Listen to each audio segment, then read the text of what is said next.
Hi, I'm Dana, and I'm going to talk a little bit about how I go about teaching, what I teach, and a little bit about my background and what has influenced me. During the 70s, there was a big movement to be in rock music, to be the best performer you could be.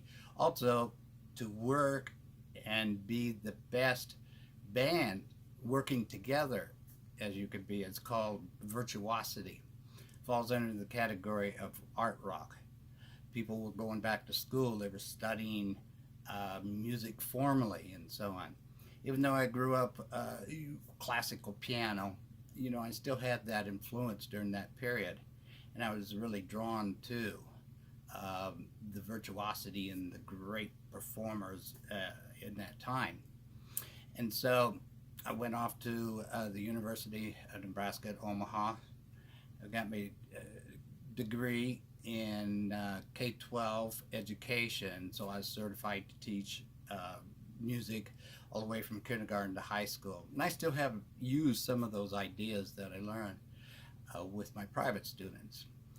Uh, after that, after that period, after that degree, I was offered a graduate assistantship, and so I stayed on at UNO and majored in, got a master's degree in piano performance. Um, and then I teach also in a local college. My interest after school also ran towards composition, and I also encourage my students to write some of their own stuff. The reason I bring that up is I'm going to play for you one of my early pieces that I wrote. And I use this piece to demonstrate a compound meter, and I won't go into the details. But I also use my pieces to demonstrate different aspects of music. This one especially to uh, to try to get students to use imagery when they think about writing and what their songs are going to draw up on images, and that usually works a lot with students. I'm going to play a little bit of this piece. Starts out with the intro, a little wisp.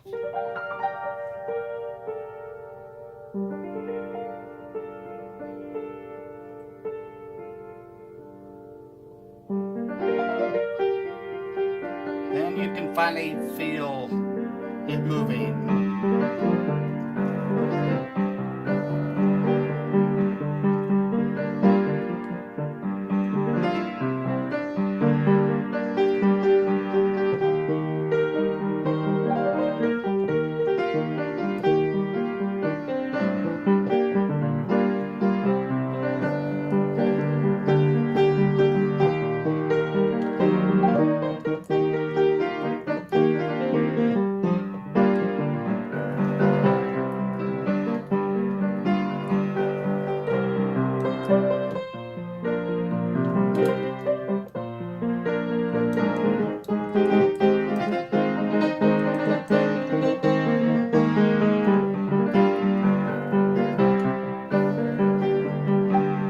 And so on. And then it comes back, does a repeat in the new sections.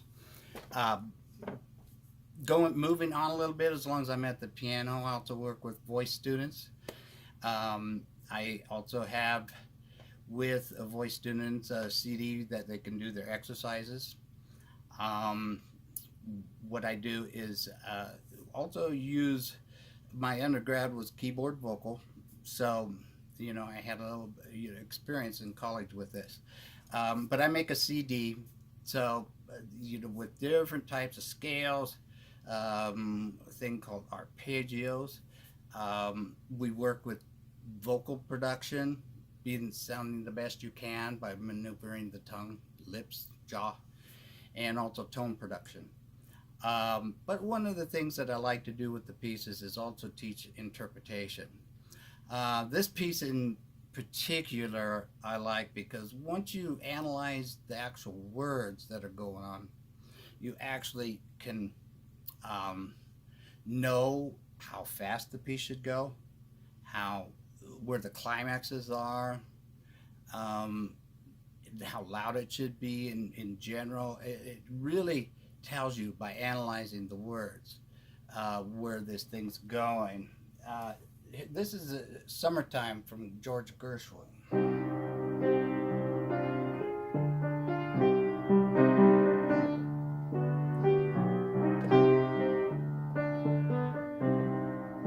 Summertime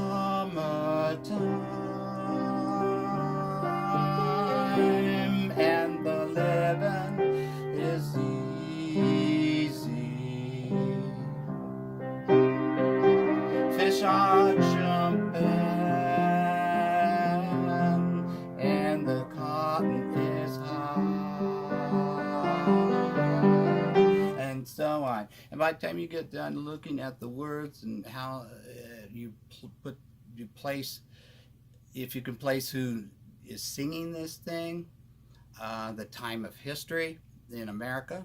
I'm not going to give it away now, but then it tells you a lot about how you're going to perform this piece. Guitar. I've got my little electric right here. I start out, I hope that students will continue to try to learn how to read music. A lot of guitarists don't know how, but I try to encourage people to learn at least knowing the notes in first position, which is way what we call down here. Then, of course, everybody wants to get into chords. So I always teach chords in groups of threes, because when you're in a particular, what they call key, you will always have these structural points, these chords. For example, here's this chord, call it A chord, and then there's always in this key a D chord, and there's always what we call an E7. Whoopsie, it's hard to play in this position. Like that. So, whatever key you play in, these chords always have to go together, and that's how I teach them. If you know just these three chords, you can play all blues, you can play most early rock, and almost all of folk music, and even stuff nowadays. Everything is still held together. With guitarists, they like improvisation, especially if they're rock or jazz guitarists. I start out with what's called the blues scale. Improvisation is just making up stuff while you go along. But I start out with the blues scale that goes.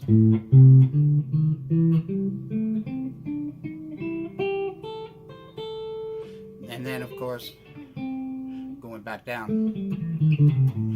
This is a good scale to start out with, because really you can't make a lot of mistakes. So I also have a CD that goes along with this, so people can play. So I hope that you got a little bit out of what I do, and I'll see you around.